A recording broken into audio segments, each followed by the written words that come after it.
¿Qué pasa con un libro cuando sobrevive a su propio mundo? Es una pregunta fascinante, ¿no? Y es justo lo que vamos a explorar, la increíble historia de cómo se empezó a leer la Biblia en la antigüedad. Esto es, Vive 27, Interpretación en la Antigüedad. Y aquí está el meollo del asunto. Cuando un texto ya está fijado, cuando las palabras son las que son y no se pueden cambiar, su historia no termina. Para nada. De hecho, ahí es cuando arranca una etapa completamente nueva y súper dinámica. La de su interpretación a lo largo de los siglos. Para entender esto, vamos a imaginar que la escritura no es solo un montón de páginas, sino un viajero en el tiempo. Un viajero que emprende una travesía que no solo cruza mapas, sino que atraviesa culturas enteras. Lo que vemos aquí es un viaje realmente extraordinario.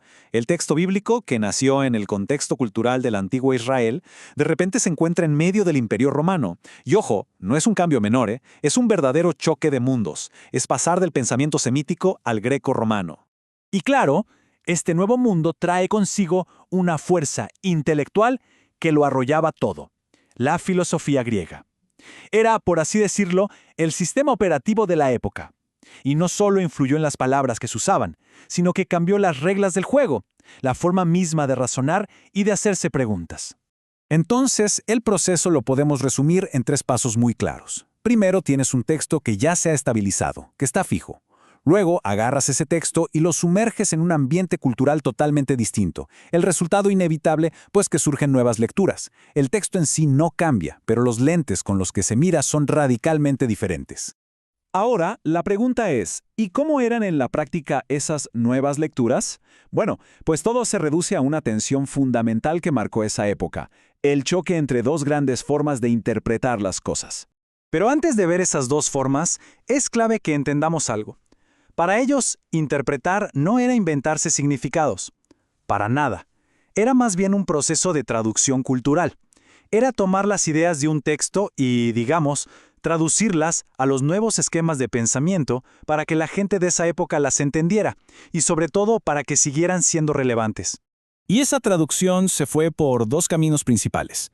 Por un lado, estaba la lectura literal, la que se enfocaba en el significado más directo, el que está en la superficie.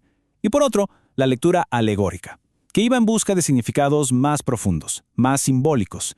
Por ejemplo, pensemos en el relato de la creación. La lectura literal diría: bueno, en 6 días Dios creó el mundo, punto. La lectura alegórica, en cambio, preguntaría: a ver, ¿qué nos dice esta secuencia de la creación sobre el orden del universo, sobre la naturaleza de lo divino? ¿Se ve la diferencia? Y este desarrollo, esta tensión entre formas de leer provocó un cambio todavía más profundo.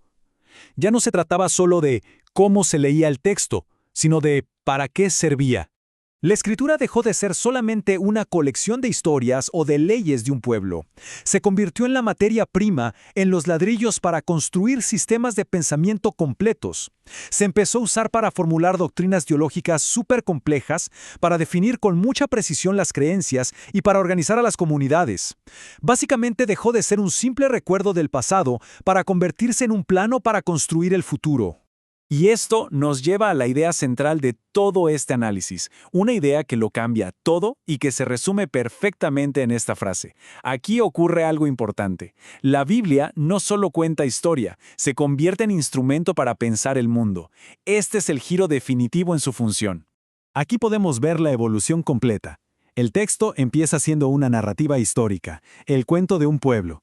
Después, se transforma en la base doctrinal para una fe que está creciendo. Y finalmente, culmina como una herramienta intelectual total, un sistema para entenderlo todo, desde la ética personal hasta el propósito de la historia misma. Así que, si nos tenemos que quedar con una sola idea clave de hoy, que sea esta. La interpretación en la antigüedad no buscaba borrar el texto original, era en realidad un sofisticado acto de traducción. Se trataba de tomar esas ideas antiguas y darles nueva vida dentro de los marcos conceptuales de un mundo completamente nuevo, para que siguieran siendo una fuerza viva y relevante. Todo esto que vimos pasó mientras el cristianismo era una religión minoritaria.